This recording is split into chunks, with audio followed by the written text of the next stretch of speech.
Сәлем достар, әлем және қазақ футболы жайында ақпарат білгіңіз келсе, бізбен бірге болыңыздар, сіздермен бірге Эрик Сейдахмет. Еуропа чемпионатында жүрек ұстап қалған Кристиан Эриксон қай клубпен жаттығып жүргені белгілі болды. Дания құрамасының жартылай қорғаушысы Кристиан Эриксон Аякс клубының екінші командасымен жаттығып жүр.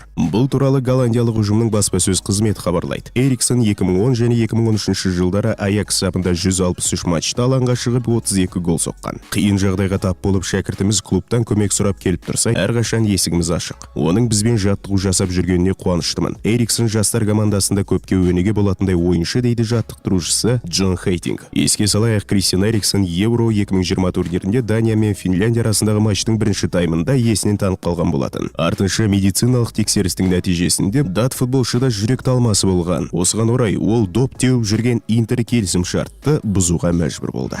Реалдың аты аңызға айналған ойыншысы қайтыс болды. 18 қаңтарда 88 жасқа қараған шағында Реал Мадрид футбол клубының аты аңызға айналған ойыншысы әрі президенті Франсиско Хенто дүниеден өтті. Мадридтік клуб ресми сайтында атақты футболшының қайтыс болуына қарай жазба жариялап, оның туыстарына, әріптестеріне және жақындарына көңіл айтты. Сонымен қатар оның ұлы футболшы ретінде ел есінде мәңгі қалатынына сенім білдірді. Айта кетейік, Хенто Еуропа чемпиондар кубогын 6 рет жеңіп алған тарихтағы жалғыз футболшы. Ол 1953 жылда 1971 жылға дейін Мадридтік клубта өнер көрсетті. 18 маусымда ол 6 Еуропа кубогын, 12 Испания чемпионатын және 2 Испания кубогын және басқа да бірқатар турнирді жеңіп алды. Реал сапында жалпы 23 жүлде алған. Корольдік клуб сапында Хенто 600 матч өткізіп 182 гол соққан.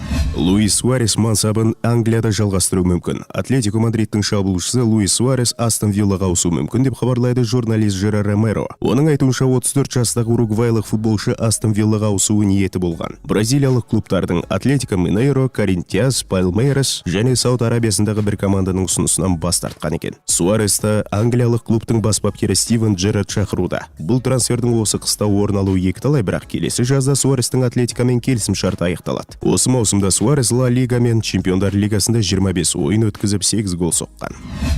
Ақтөбенің биылғы бюджеті 3 миллиард теңгеме? Клуб жауап берді. Кей бұқаралық ақпарат құралдарында Ақтөбе футбол клубының бюджетіне қатысты ақпарат тарады. Дәлірек айтқанда, желіде Ақтөбелік клубтың 2022 жылға бюджеті 3 миллиард теңге екені жазылған. Клуб бұл ақпаратты жоққа шығарды. Осыған сәйкес Ақтөбе футбол клубы аталмыш ақпараттың шындыққа жанаспайтынын ресми түрде хабарлайды. Ақтөбе облысы әкімдігінің 2021 жылғы 15 желтоқсандағы облыстық мәслихаттың 2022-24 жылдарға арналған облыстық бюджетті жүзеге асыру туралы нөмір 406 қаулысына сәйкес клуб бюджеті 1,2 миллиард теңгені құрайды. Бюджет ұлғайтылған жағдайда ресми хабарланатын болады. Жанкерлер мен бақ өкілдерінің ресми ақпаратқа ғана назар аударып, клуб абыройына нұқсан келтіретін хабарлардан аулақ болуға шақырамыз деп жазды клуб баспасөз қызметінің өкілдері.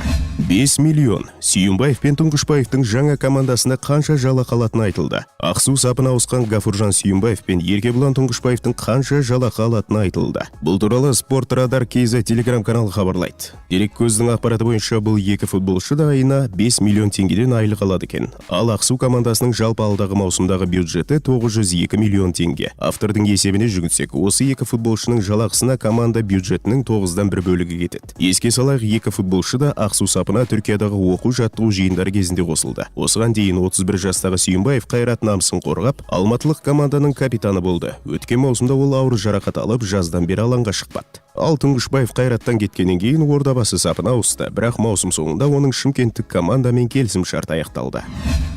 Мен барлық жігіттерді мақтан тұтамын. Дуглас Финляндия құрамасымен болған матч жайлы пікір білдірді. Футзалдан Қазақстан ұлттық құрамасының қорғаушысы Дуглас Жуниор футзалдан 2022 жылғы Еуропа чемпионатының топтық кезеңінің екінші турындағы матчында Финляндия құрамасын жеңгеннен кейінгі эмоциясымен бөлісті. Сөз жоқ, керемет атмосфера. Біздің командада қандай атмосфера? Мен барлық жігіттерді мақтан тұтамын. Біз Қазақстан үшін, еліміз үшін күресуді жалғастырамыз. Барлығы бірге соңына дейін. Жігіттер, бүгін үлкен жеңіс. Алда алар асу көп, деп жазды ойыншы Instagram парақшасында. Еске салайық, Қазақстан құрамасы Финляндия құрамасын 6-да 2 есебімен ұтып, 2 кездесуде 4 ұпай жинап, Б тобында бірінші орынға шықты. Соңғы турда қазақстандықтар Италия құрамасымен кездеседі. Ал енді Қазақстан құрамасы Фин ойыншыларын тізе бүктірген матчтың видеосын ұсынамыз. Бейненің авторы Жанарбек Алихан.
Danny on the track, boys.